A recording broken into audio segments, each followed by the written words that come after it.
How does fear relate to faith? You know, when times are easy and life is calm and nothing seems to be going wrong, it's easy to have courage. It's easy to live life in what feels like a sense of peace and security.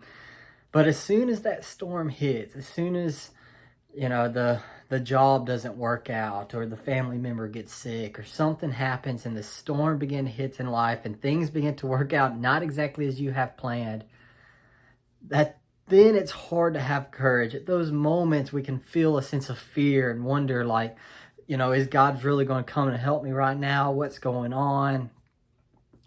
I'm supposed to be trusting God, but I don't know if I can, that kind of stuff. So the question then becomes, what is the relationship between feeling that fear, especially in the storms, and having faith?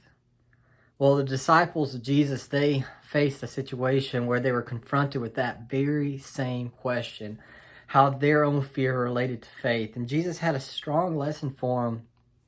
That's a lesson for us today too, a powerful lesson for us today too. And it's found in Mark chapter 4, verses 35 through 41. And since it's a short story, I'll read it for you real quick. It says, "On that day, when evening came, Jesus said to them, 'Let us go over to the other side.' And leaving the crowd, they took him along with them in their boat, just as he was, and other boats were also with them. And there arose a fierce gale of wind, and the waves were breaking over the boat, so much so that the boat was already filling up. But Jesus himself was in the stern, asleep on the cushion. And the disciples awoke him and said to him, 'Teacher, do you not care that we are perishing?' And Jesus got up and he rebuked the wind and the sea, saying, 'Hush, be still.' And the wind died down and it became perfectly calm. And then Jesus said to them, 'Why are you afraid? How is it that you have no faith?' They then became very much afraid and said to one another, 'Who then is this that even the wind and the sea obey him?'"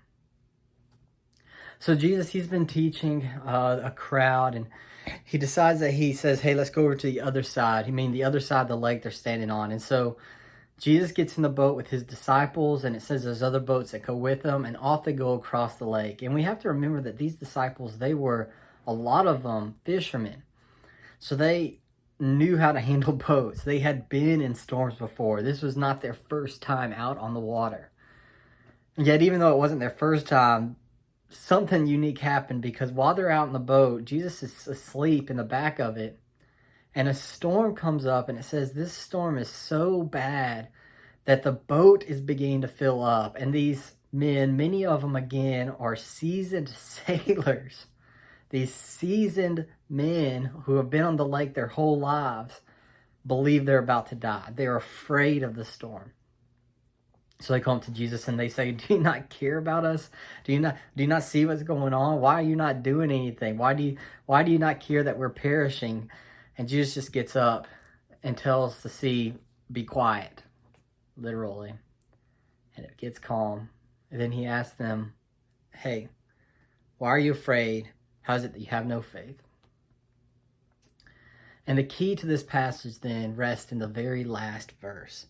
It says, "Then they became very much afraid and said to one another, 'Who then is this that even the wind and the sea obey him?'" Verse 41 is the key, because you see, sometimes we can feel like having faith in Jesus means that we don't have any fear at all in our lives, that we're stoic or apathetic toward almost like a courageous fearlessness, like a Superman sort of situation. But that's not what 41 says. 41 says that the disciples were still afraid. So what changed? What showed out on their faith if they still felt fear? Well, it wasn't the fact that they weren't fearful. It was the fact of what they were fearful of changed. They originally, when they had doubts and they were going through that storm, they were afraid of the storm. But after Jesus showed his power, they still had fear. But instead of fearing the storm, they had fear of Jesus. So you can almost say the point of this story is saying that fear of the storm can lead to despair and desperation, while fear of Jesus leads to faith and salvation. That faith is not a lack of fear, but fear focused on the right place. Faith is not a lack of fear, but fear focused on the place of Jesus Christ. This passage challenges us to say, hey, have you ever been like the disciples? Have you ever cried out to Jesus and say, "Jesus, do you not care that I'm perishing?" In fact, if you've ever been like disciples and had and experienced and gone through a time or are going through a time where you feel a lot of fear about the storm you in, I'd like to hit that like button below, comment your story. We'd love to hear about that, especially if Jesus has walked you through with it and you can talk about how Jesus has helped you.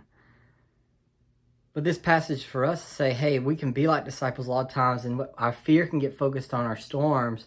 And when it does that, it leads to despair and desperation. But if we instead have a fear of Christ for who he is, it leads to our faith and salvation.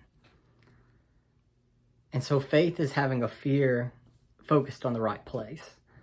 It also reminds us then that in this life, we're not going to find peace in anything of this world outside of Jesus. You know, the disciples probably were trying to get a lot of their peace in that storm through the buckets of water they were bailing out, through the boards they were trying to fix from breaking, through the oars they were trying to use to sail, but nothing they were doing worked. They still felt like they was drowning. The only way they found peace in the storm was by calling out to Jesus, and the same is true for you and me. Jesus died on the cross to pay the penalty for our sins, and what that means is that when we come to Jesus by faith, that he becomes our Prince of Peace too. He doesn't just forgive us of our sins, but he gives us the peace of God that surpasses understanding. And that the true peace in the world can't found in the buckets or the hammers or the oars we're using to try to fix our storms. That true peace comes when we cry out and fall before Jesus. And our fear of Jesus becomes our faith in Jesus, instead of having that fear of the storm. So if you want to place your faith in Jesus, I'll encourage you to do that today. And if you have placed your faith in Jesus, man, cry out to him, thanking him for the power in the storms, and saying that, hey, I'm going to place my faith in you, and I'm going to trust in you in my storm as the one who is the source of peace in my life.